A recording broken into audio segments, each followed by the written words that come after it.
Now to the men's heavyweight coxed pairs in lane 1, Spain. In lane 2, East Germany. In 3, Romania. Yugoslavia in 4. The defending Olympic and world champions from Italy, the Abagnale brothers in 5. And West Germany in 6.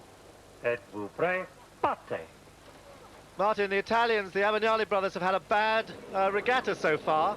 They just scraped into the final, didn't they? That's right, bad regatta, bad season. I remember seeing them at the start of the season in East Germany rowing terribly.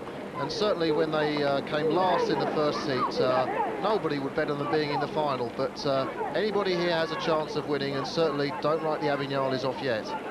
Well, it's surprising for the Abagnales to be actually led in the first part of the race. They like to go out very, very hard and fast for the first 500 metres and then watch the rest of the field for the rest of the race. But here they're lying, well, third.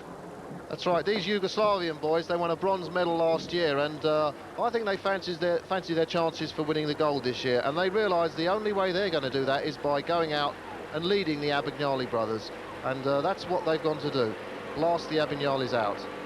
The Abagnales have really dominated since 1984, haven't they? And they only really got beaten in 1986 by Steve Redgrave and Andy Holmes, when Andy Holmes and Steve Redgrave went coxed. That's right, they've lost twice, in fact. They've been rowing from 1981 and only been beaten in 83 by an East German pair and in 86 by Redgrave and Holmes. But otherwise, undefeated champions of coxed pairs, two of the greatest rowers of all time. These are the Yugoslavs. They've gone out in a very, very determined way. National heroes in Yugoslavia last year when they won their bronze medal. Also won the regatta in Lucerne, which 5 crews finished within something like 0.08 of a second, one of the closest finishes of all time. That's East Germany on the far side there, just in the picture, and the Italians, the Abagnale brothers, beginning to move back again on the Yugoslavs. And that's a good shot there from behind of the Abagnale brothers, dead centre in their lane. And they've pulled up just about level, and going past. Nothing that the Yugoslavs could do about it. The Italians are so dominant, and they are back with a vengeance. The little cox there, Di Capua, one of the great characters in the world of rowing. He doesn't need a microphone to talk to his crew. He shouts, he gesticulates, and you watch him jump up and down in the boat at the end of the race if they happen to win. Martin, what is the course like here compared to other courses that you've known? It's one of the fairest and most beautiful courses that I've ever seen or raced on. Certainly well worth the effort of bringing all those competitors thousands of miles here.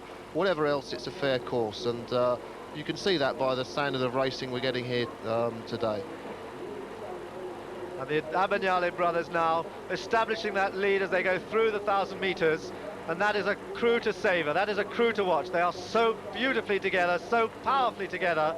But watch on the far side there, the big Spanish crew, huge man at stroke. They have been working very well all season, and they're now challenging the Italians. They're challenging the East Germans. Both East Germany and Spain half a length down on the Italians, but it's going to be hard to beat the Italians. Once they're in front, they are very hard to pull back. These Spanish are an interesting crew. They've had a lot of money invested in them for the 1992 Olympics. They train on the Olympic course there at Banyoles in Spain, and certainly they're going to be one of the big hopes for Spanish gold in Barcelona when the Olympics come along there. The Italians holding them off. Spain in second place. Yugoslavia, those early leaders, finding the pace too hot, but still holding bronze medal position at this stage with about 400 metres to go. Just look at the upper body strength in the Italians. Tremendous big barrel chests, and they're really using that to good effect to drive the blade cleanly through to the finish. They actually look a totally different crew to the one I saw come last in the heats. Amazing way to pull a race out of the bag. They're not tall men, are they? They're, what, about 6 foot, 5 foot, 11, 6 foot? They're only around about 6 foot. They don't score very high scores on the rowing ergometer, which is unusual for coxed pair oarsmen, but they row technically very, very well, and really that's why they're in front of the rest of the pack today. But those Spanish are pushing them very, very hard. I mean, the Spanish have now moved back to about a half a length down. They're pushing them all the way, and the cox now really calling for the last part there. You see his hand up. He's a real showman, and now they're beginning to open it up. They've had a bad season, but it's all come right today. Look at the crowds on the bank. They're opening up again now from the Spaniards. The Yugoslavs hanging on very well in third place. Giuseppe wants it. He's calling for it. And they're moving away. They're moving away now. But the Spaniards are still there. The Spanish big threats for the Olympics. But it's Italy all the way. Italy from halfway all the way home. And now watch their Cox go mad. He wants that. He wanted it. And they've got it.